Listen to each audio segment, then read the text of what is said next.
Meninos, primeiramente, boa noite a todos. Espero que tenham aí uma boa semana, tenham uma semana tranquila, com muitas atividades para fazermos. Bem, hoje a gente finaliza a questão da parte de cálculos do orçamento. Não tem mais muita coisa para poder falar, exceto alguns detalhes que eu passarei agora para vocês. Bem, o que nós já vimos? Nós já vimos aí desde serviços preliminares até as questões de revestimento de piso. Então, a gente passou por serviços preliminares, nós passamos por fundação, nós passamos por estrutura, alvenaria, revestimento de parede, revestimento de piso e telhados. Nós vimos um pouquinho de telhado também. Aí, galera, o que está faltando? Estão faltando alguns serviços que são considerados como serviços lineares. O que é isso? Lá dentro do orçamento, vocês podem perceber que quando a gente faz o levantamento lá de quantitativos, antes de eu transformar tudo por unidade, antes de eu fazer as transformações por unidade, por exemplo, unidade de tijolos, unidade de telhas, eu faço a conta geralmente pela unidade da área ou pelo volume, certo? Quando eu estou trabalhando com orçamentos, eu tenho serviços que são orçados com base na área, metro quadrado, no volume, metro cúbico, e serviços por metro linear. O que seria um serviço por metro linear? Madeiramento. Então, para que eu possa fazer o orçamento de um serviço, por exemplo, de um telhado, eu tenho que ter todo o meu projeto de cobertura, toda a quantidade, toda a parte de madeiramento naquela cobertura. Detalhe, vai depender também do tipo de material. Se for madeira, é muito comum utilizar madeira por metro, certo? Ou por unidade, tamanho da peça. Se for estrutura metálica, é comum a gente comprar por peso, tá?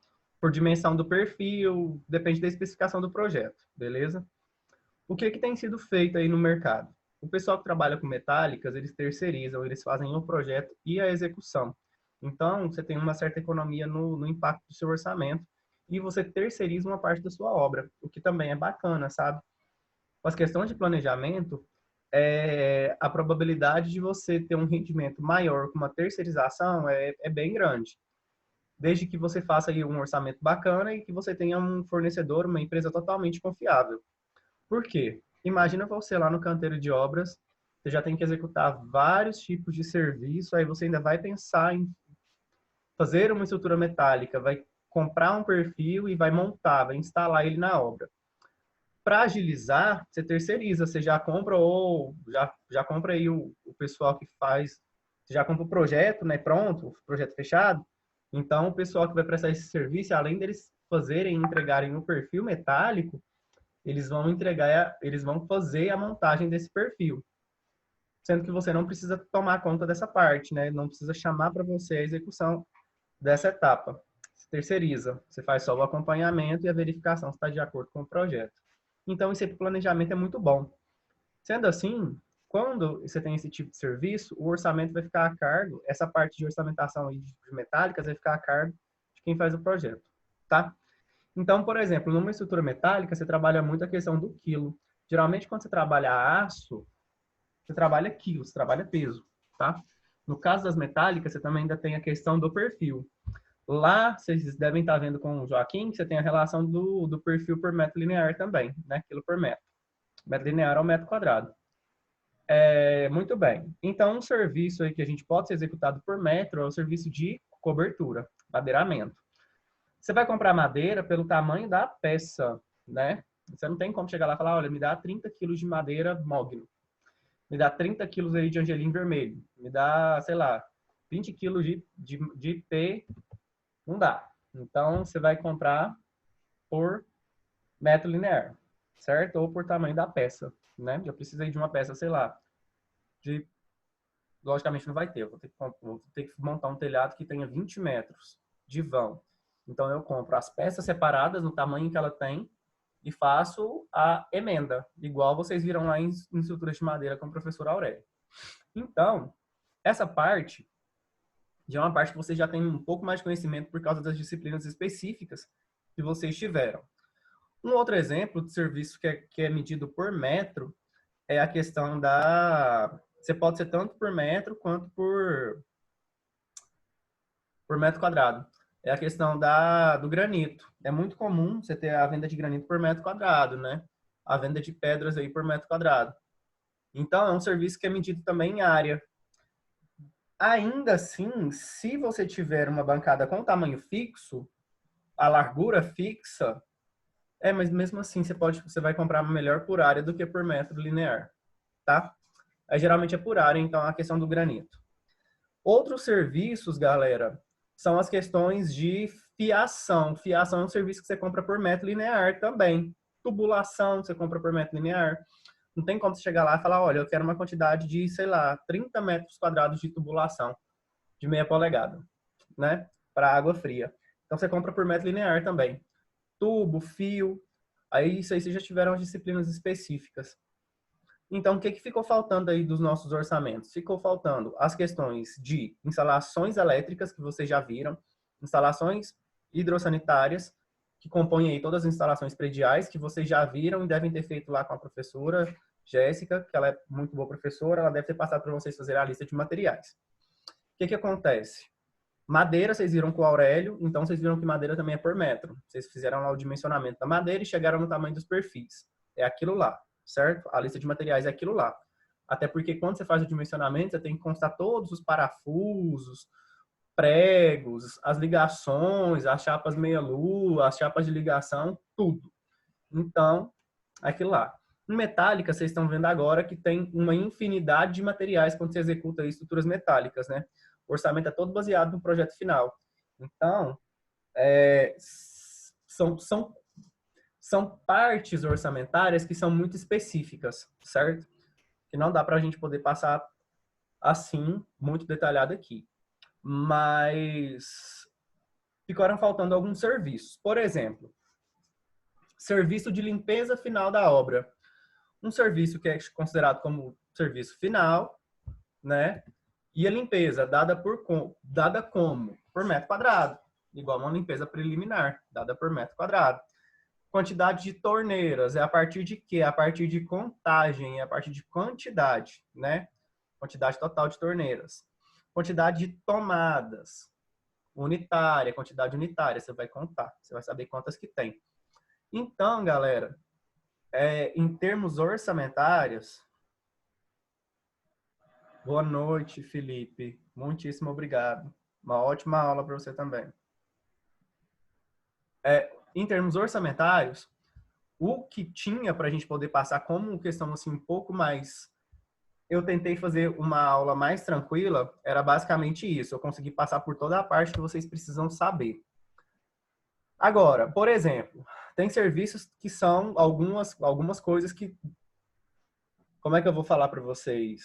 Que tem que estar no orçamento e que são, assim... São serviços que a contagem deles é muito direta. Por exemplo, quantidade de grama. É por área, né? Área permeável. Se eu vou ter lá, eu tenho que colocar um lastro de brita no jardim. Tem que ser contado também. O lastro de brita você vai poder colocar ele por volume ou por área, né? Lembrando que você vai ter que especificar depois a espessura desse lastro. Então, geralmente você compra por volume. Você compra a quantidade de metros cúbicos lá de brita, né? Então, galera, basicamente é isso. A parte de contagem, de levantamento de quantitativos que foi passada, tem a ver com tudo isso. Tem serviços que tem como você fazer algumas estimativas. Por exemplo, a quantidade de pregos que você vai utilizar na carpintaria. Essa quantidade de pregos é um serviço que ele é estimado. Você não tem como você saber. É meio complicado você fazer um controle muito acirrado disso. Então, você faz uma estimativa. Depois, se você dá uma pesquisadinha aí na internet, você vai encontrar quantos pregos por metro quadrado, quantos pregos por metro.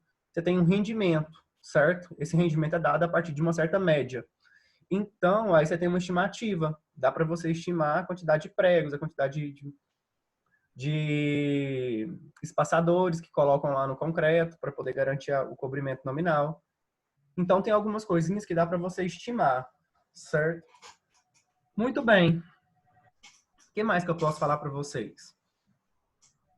O que mais que nós podemos colocar a respeito das questões orçamentárias? Antes de eu entrar no tema da aula de hoje, que vai ser um tema um pouco mais específico da parte de orçamentos, eu vou conversar com vocês a respeito de alguns serviços que são serviços muito específicos. Por exemplo, granitina. Granitina é um tipo de piso, né? Ele é basicamente, a granitina é um tipo de concreto. Então, se é um tipo de concreto, quando você for orçar esse tipo de concreto, você vai orçar ele em base em quê? Em base no volume e no traço que está sendo utilizado, beleza? Nunca esqueçam que quando você trabalha concreto, argamassa, você vai trabalhar as questões do volume, da área, mas você faz a transformação depois pela quantidade do traço, porque aí você vai orçar a quantidade de cimento, a quantidade de areia, a quantidade de brita, a quantidade de água, tudo isso tem que ser contabilizado. Aí você pega o traço e faz a transformação. Você lembra das relações lá de traço, as questões volumétricas e tudo mais, e só faz a transformação para poder constar. Muito bem. Então, a granitina ela é um tipo de concreto, né, executado aí em obras tipo escolas, edifícios comerciais também podem ter execução de granitina, enfim. Aí você vai orçar ela como um concreto. Gesso, serviços como gesso. Gesso é um serviço orçado com base na espessura, né? Se for aí um revestimento de forro, né? Você vai passar gesso no teto, você vai olhar a questão da espessura e a área. Você pode orçar o gesso também por volume ou também por área. Então, professor, eu estou olhando aqui a questão do orçamento de um gesso acartonado. Como é que eu vou olhar? Você vai olhar a questão da área do gesso acartonado. Qual que é o tamanho dele? Qual que é o tamanho da peça? Quantidade de peças que você precisa. Então, você faz uma relação aí da área que você tem e a área do gesso e descobre a quantidade de peças que você precisa. Vocês estão vendo que alguns serviços, em grande maioria, têm por base tudo que nós vimos. Então, toda essa parte que eu passei para vocês, ela serve como base para fazer qualquer tipo de orçamento, certo? Toda essa parte serve como base para você fazer todos os tipos de orçamento, de todos os tipos de obra. Nós fizemos alvenaria convencional. O método para uma alvenaria, o método de cálculo para uma alvenaria estrutural de quantitativo é basicamente o mesmo. Você vai fazer aquela continha, aquela regrinha. Quero descobrir a quantidade de tijolos por metro. Você vai fazer aquela continha do N. Então, isso tudo serve de base para vocês fazerem qualquer tipo de orçamento. A intenção basicamente era essa, trabalhar de uma forma que servisse para fazer um orçamento geral.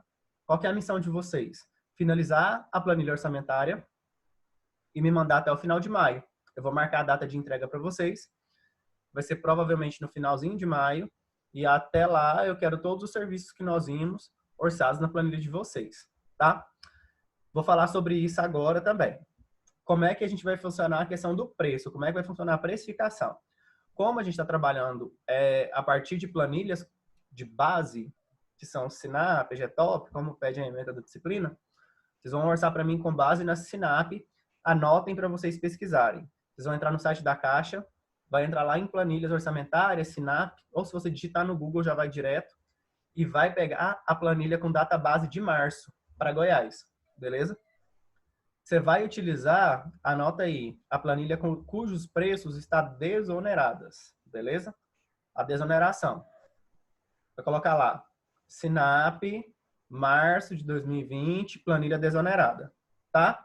Planilha de serviços e insumos. Aí vocês procuram lá e para poder fazer a precificação do trabalho de vocês, beleza? Muito bem. Quanto a isso, alguma dúvida? Ficou tranquilo até aqui?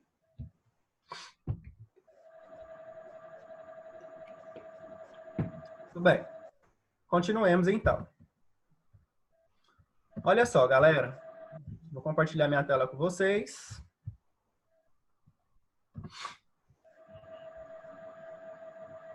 Muito bem. Vou entrar agora num assunto chamado, eu classifiquei como algumas definições orçamentárias que vocês precisam saber. Isso aqui despenca na prova, tá? Quais as principais etapas da elaboração de um orçamento, galera? Primeiramente, dentro do trabalho que vocês estão desenvolvendo, vocês começaram a desenvolver um projeto, vocês fizeram todos os projetos e vão fazer o orçamento em cima desses projetos. Em cima do projeto, inicialmente, eu tenho que desenvolver o quê? A análise. Galera, antes de qualquer coisa, antes de iniciar o meu orçamento, acredito que vocês notaram que se eu não faço uma análise apurada do meu projeto, o meu quantitativo de orçamento pode sair indevido ou inadequado, e ainda por cima ineficiente. O que acontece? Supondo que o meu projeto de arquitetura seja de um tipo e eu faço o projeto estrutural. Aí eu passo para outro engenheiro fazer os complementares a parte de instalações prediais, hidrossanitário e elétrico. Se houve uma modificação no projeto e eu não passo para eles fazerem, o meu projeto já está ineficiente. Eu já tive uma alteração que não vai ser contabilizada nos projetos complementares referentes a instalações prediais. Ou seja, não tive compatibilização de projetos. Eu não tive uma análise mais apurada. Seu orçamento vai ficar ineficiente, seu orçamento vai ficar, não estará real. Isso vai ter um impacto tão grande na execução da obra que muitas das vezes vai ter gasto que não está previsto dentro do orçamento. O que acontece? O nosso orçamento ele não vai ficar 100%, mas ele tem que se aproximar ao máximo. Um orçamento de obra, você não consegue colocar todos os parâmetros dentro daquele orçamento. Então, você usa algumas ferramentas para poder dar mais crédito, credibilizar maior a questão orçamentária. Você usa taxas de segurança, percentuais de risco e tudo mais.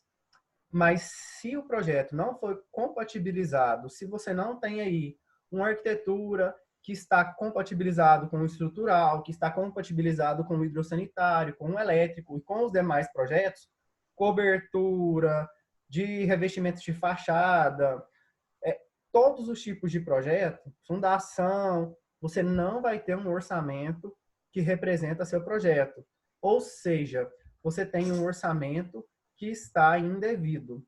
Isso não é bacana. Tira seu crédito, te descredibiliza, não sei nem falar isso não, para seu cliente.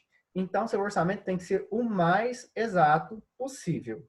Logicamente que dentro do planejamento da obra, você vai considerar alguns eventos atemporais. Você vai considerar intempéries, problemas adicionais. Não tem como você considerar atraso de fornecedor. Então, tem algumas coisas que você vai ter que ir modulando ao longo da execução, mas tem que ficar o mais próximo do real possível. Quando chega no final, supondo que o seu orçamento tenha dado lá um X, se chegou no final, o seu orçamento deu uma diferençazinha desse X, sendo que essa diferença não é uma diferença grande, tá tranquilo, porque o orçamento não vai ser igual ao que você tá lá no início, por causa dos eventos atemporais que nós temos aí nas obras. Mas é importante que você elimine todas as possibilidades de erro de projeto, beleza? Por isso que na hora de eu fazer a análise, é extremamente importante. Então, antes de você for elaborar a sua planilha orçamentária, verifique se seu projeto possui todos os elementos que você necessita. Faça uma visão geral, para que você faça um orçamento bem feito. Se está com as cotas corretas, se ele possui os elementos corretos, se não está faltando nada, e ainda verifica se foi compatibilizado esse projeto. Por isso que é importante a questão da análise. A partir da análise de todos os projetos, nós partimos para o levantamento de quantitativos. Quando eu faço o levantamento de quantitativos, galera, é isso que vocês estão fazendo, é isso que nós fizemos até agora. Eu faço todos os cálculos referentes às quantidades de material, equipamento, mão de obra, tudo que eu preciso para poder executar essa minha obra. O que é interessante nós falarmos aqui? Se a sua análise não foi bem feita, se o seu projeto passou batido algum detalhezinho, se seu projeto não foi um projeto bem elaborado, quando chegar no levantamento de quantitativos, a dificuldade para poder fazer é enorme. Porque você não vai ter ferramentas suficientes para poder fazer esse levantamento de quantitativos. Você imagina, você está executando um galpão em estrutura metálica. Chega lá no levantamento de quantitativos, o seu orçamento está faltando o perfil do pilar. O projetista não colocou o perfil do pilar. Ele simplesmente colocou um perfil, mas ele não especificou. E aí, como é que você vai fazer o orçamento desse perfil? Acontece isso? Acontece. Isso é uma coisa que acontece e a gente tem que evitar ao máximo que quando a gente passa um projeto para poder fazer o orçamento, que nós possamos levar todas as informações possíveis nesse projeto, certo? Por que é importante a gente revisar, aprender a fazer o quadro de de aço, para a gente poder conferir se o EBERIC, se o TQS, se os outros programas fizeram, se não houve nenhum erro na hora de nós lançarmos os dados no programa.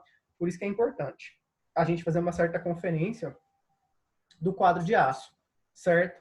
Por que é importante a gente aprender a fazer o cálculo da quantidade de tijolos? Porque às vezes eu estou usando um tijolo que não está especificado. Às vezes eu estou usando um tijolo diferente, com outras medidas. Então eu não tenho a quantidade unitária daquele tijolo. Então é importante eu fazer aquela continha. Isso é muito importante.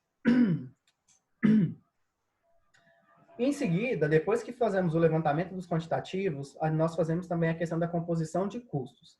O que vem a ser essa composição de custos? É quando eu pego todos os custos que estão envolvendo a minha obra, tanto diretos quanto indiretos, e faço a junção deles. Quanto a isso, eu falarei para vocês em uns 10 minutinhos sobre os custos. O que acontece? O que é uma composição de custo? Que vai ser até um trabalho que vocês vão fazer para mim daqui a uns dias. Por exemplo, eu tenho a produtividade do meu pedreiro. O que é produtividade? Relação homem-hora, certo? Eu preciso executar uma determinada atividade e eu preciso saber qual que é o tamanho, qual que é a extensão dessa atividade em metro quadrado, em metro cúbico, em unidade. Como é que essa atividade, qual que é a unidade em que ela vai ser executada e quantas pessoas serão necessárias para executar essa atividade. Principalmente, em quanto tempo eu preciso que essa atividade esteja executada. Sendo assim, eu defino a relação de produtividade, certo? Quanto que um colaborador meu produz por dia? Quanto ele consegue executar de parede por dia? Então, geralmente, eu tenho a relação entre a atividade e o tempo, levando em consideração quem?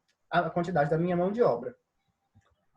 Composição de custos é eu pegar a quantidade minha a ser executada, compor com a quantidade de pessoas que eu vou precisar para a execução desse serviço e ainda quais os equipamentos que eu vou utilizar para executá-lo, certo? Vamos lá. Eu vou executar formas. Eu vou precisar fazer execução de formas de madeira, compensado laminado. Qual que é a mão de obra que eu vou precisar? Carpinteiro. Vou precisar de auxiliar de carpintaria? Também. Beleza. Qual é a quantidade? Para eu definir essa quantidade, eu tenho que saber o tamanho do meu serviço. Vou precisar executar quantos metros quadrados de forma? Forma, geralmente, a gente tem a unidade de medida por metro quadrado. Qual é a área de forma a ser executada? Quanto?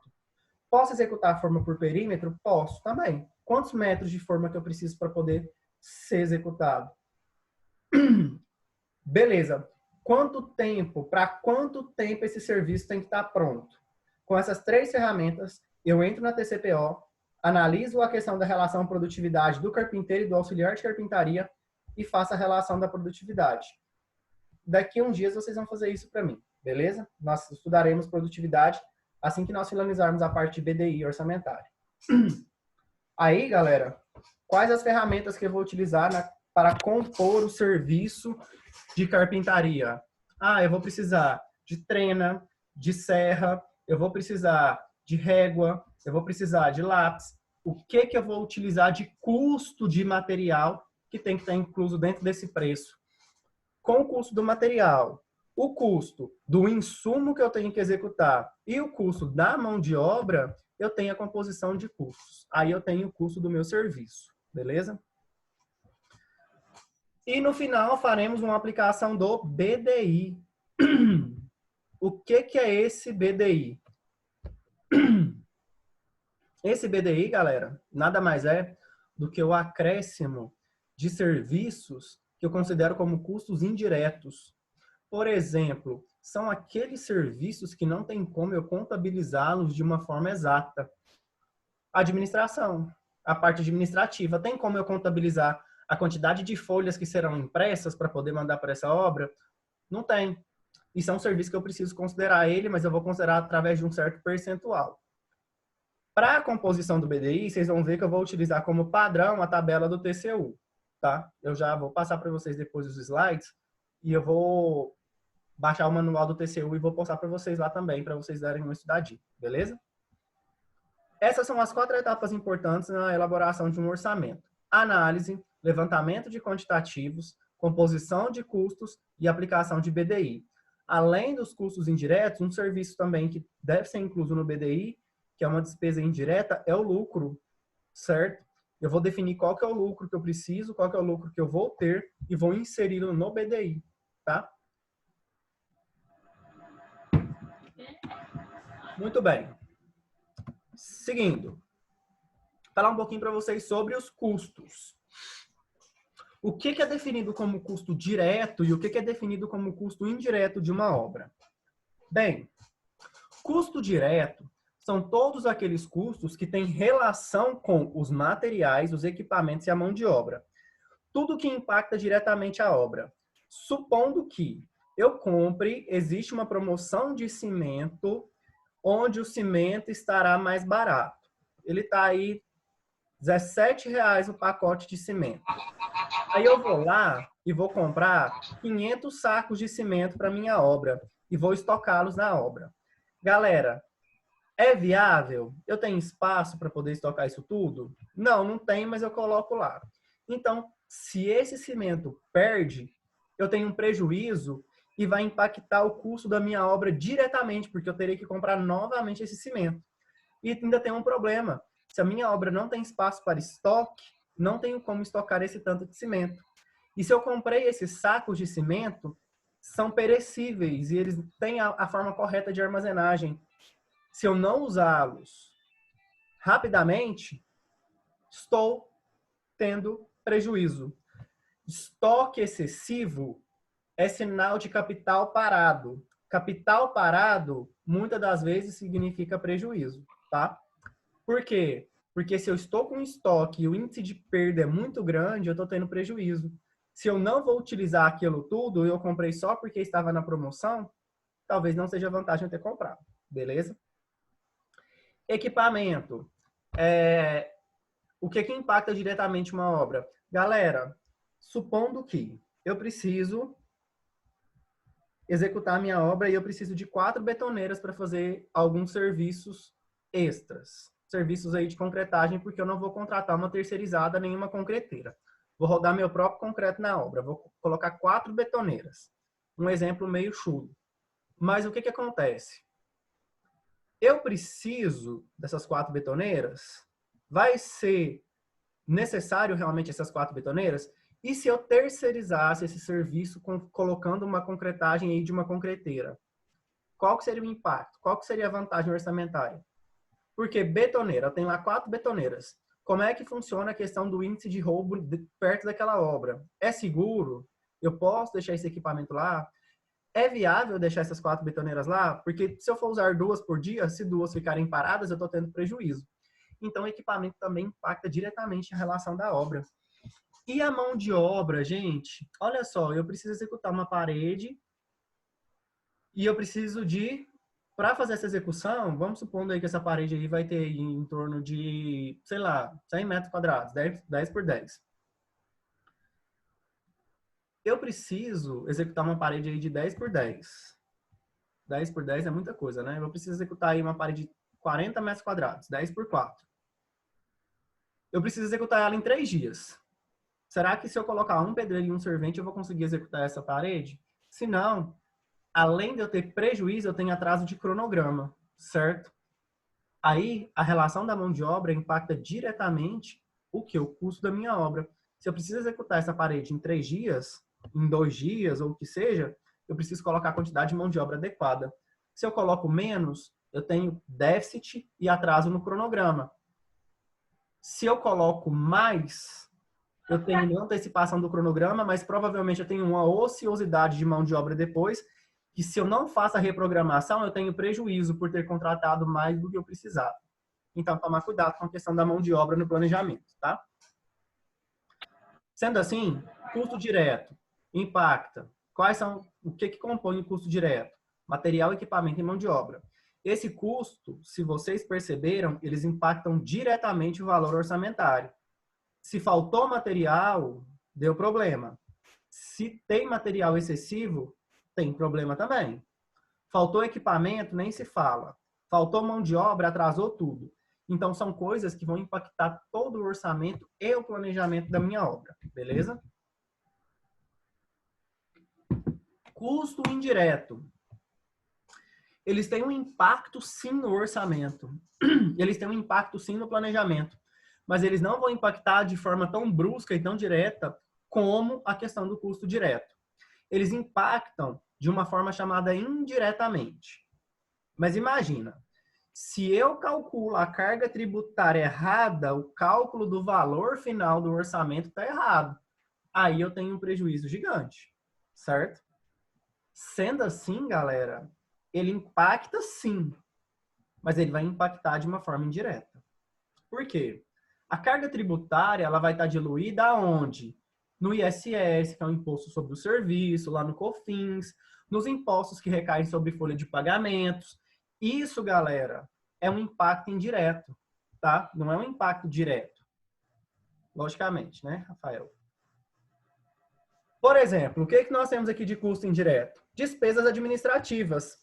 A quantidade de telefone que eu vou utilizar para poder fazer a ligação para os fornecedores é um exemplo de despesa administrativa. Não tem como eu contabilizar isso. Despesas comerciais, marketing, divulgação, despesas financeiras. Essas despesas financeiras são todas aquelas que eu preciso para poder cobrir alguma coisa e me dar uma segurança maior. Isso aqui é um exemplo prático chamado de capital de giro. Eu preciso ter um capital de giro para que as coisas funcionem, certo? Eu preciso ter um extra para poder me dar uma segurança maior na obra, tá? Seguros, riscos e garantia. Referentes às questões de riscos da obra, segurança e ainda as questões de garantia que essa obra vai me dar. Esses tópicos aqui, vai ser uma aula um pouco mais específica, provavelmente na próxima semana. Cargas tributárias. Canteiro de obra, galera, é custo indireto, principalmente com a questão da segurança do trabalho, tá? Você entra aí como administração local, você faz a contabilização, mas isso pode ser considerado também como custo indireto. Os impostos também, cargas tributárias e impostos, e o percentual de lucro. Isso aqui eu vou passar uma aula específica para vocês na próxima semana. Então, aqui eu coloquei para vocês a definição do que é um custo direto, para vocês terem como base, que é tudo relacionado com a execução do serviço, certo? Geralmente ligados ao quê? Materiais, mão de obra e serviço, tá? Material, mão de obra e equipamento, que são geralmente a produção referente à questão do insumo. Aqui no custo indireto, nós temos que são aqueles que somente podem ser atribuídos a cada objeto de custeio por meio de estimativa e aproximação. Você faz uma mensuração daquele serviço, você não tem como contabilizar ele exatamente. Por exemplo, lá no projeto de arquitetura, tem como eu saber a quantidade de tijolos que eu vou usar. Mas não tem como eu saber a quantidade de telefonemas que eu vou precisar para fazer a compra do material. Então, galera, você tem um custo direto ligado a material, que você consegue calcular, e você tem um custo de telefone que você consegue mensurar a partir de um quantitativo, que é dada como despesa administrativa, tá? Isso aqui é importante. Embora os custos indiretos não estejam incorporados à obra, as suas definições são necessárias, pois influenciam no custo total.